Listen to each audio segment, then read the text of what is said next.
பிரியமானவர்களே, அப்போஸ்தலனாகிய யாக்கோபு எழுதின பொதுவான நிருபத்தில் முதல் அதிகாரத்தில் 6வது வசனத்தில் நாம் இப்படியே வாசிக்கிறோம்.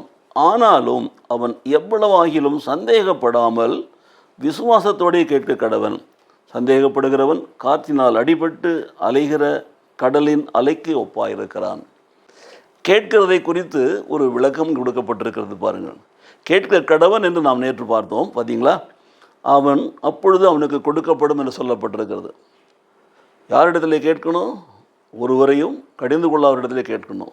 யாரிடத்துல கேட்கணும்?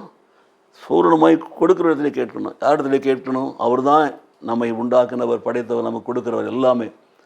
He is the God who provides us everything. So அந்த ஞானத்தை பெற்றுக்கொள்ளும்படி நாம் பெற்றுக்கொண்டோம் அல்லவா? இப்பொழுது இந்த வசனம் சொல்கிறது பாருங்கள். ஆனாலும் அவன் எவ்வளவாகிலும் சந்தேகப்படக்கூடாது. சந்தேகமே வரக்கூடாது பாருங்கள். சந்தேகம்தான் நம்முடைய வாழ்க்கையிலே பலவிதமான பிரச்சனைகளை கொண்டு வருகிறது. எவ்வளவாகிலும் சந்தேகப்படக்கூடாது. தேவனுடைய காரியத்திலே சந்தேகமே கூடாது. எவ்வளவும் வரக்கூடாது. சந்தேகப்படாமல் விசுவாசத்தோடே கேட்க கடவன்.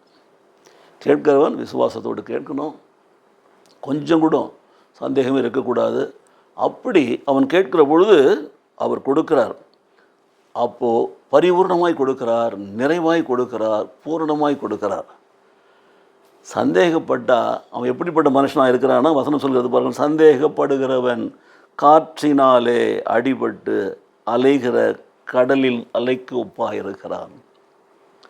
நம்முடைய வாழ்க்கையில் நாம் சந்தேகப்படக்கூடாது. சந்தேகப்படுகிறது ஒவ்வொன்றிலுமே சரி. நம்முடைய தேவனுக்கும் நமக்கும் உள்ள உறவில், தேவன் நம்மை போஷிப்பதில்லை, தேவன் நம்மை ஆசீர்வதிப்பதில்லை, தேவன் நம்மை நடத்துவதில்லை சந்தேகமே கிடையாது. வரவே கூடாது. எல்லாம் கொஞ்சம் கூட நம்ம அதை பற்றி சந்தேகப்படவே கூடாது. அவர் தான் என் தேவன், அவர் தான் என்னை உண்டாக்கினார், அவர் தான் என்னை போஷிக்கிறார். நான் நிற்பதும் அவராலே, நிர்மூலமாக இருப்ப அவராலே, அவருடைய கிருபையினாலே நான் வாழ்கிறேன். இந்த விசுவாச அறிக்கையை நாம் செய்து கொண்டே இருக்க வேண்டும்.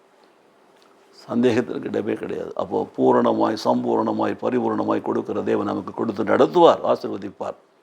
இல்லை என்று சொன்னால் காற்றினே அடிக்கப்படுகிற, அலைகழிக்கப்படுகிற கடல் அலைக்கு ஒப்பாயிருப்போம். நம்முடைய வாழ்க்கை சீர்கெட்டு போகும்.